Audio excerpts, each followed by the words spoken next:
কে বলছে বাংলাদেশ সিঙ্গাপুরের সাথে হাইরা গেছে? বাংলাদেশ সিঙ্গাপুরের সাথে হারে নাই। আপনারা খেলা দেখছেন, খেলা বুঝেন। ডি বক্সের ভিতরে যে ফাউলটা হইছে, এরা লেফারি প্লান্টিক শট দেওয়ার কথা ছিল, কিন্তু এখানে লেফারি দুর্নীতি করছে।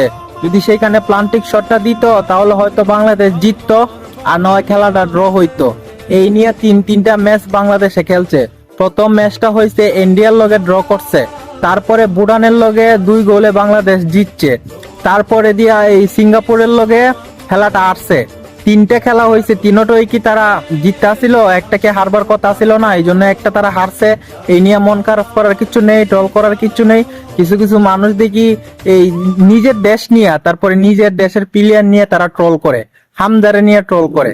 আরে ভাই, হামজা যে বাংলাদেশে হয়ে যে খেলতেছে, এটা তো আমাদের কপাল, ঠিক আছে, এটা আমাদের ভাগ্য যে এত বড় একটা দলের মধ্যে সেই প্লেয়ারটা খেলে, সেই প্লেয়ারটা বাংলাদেশ কিনা ছোটখাটো একটা দলের সাথে হইয়া খেলতেছে, এটা আমাদের কপাল, ঠিক আছে।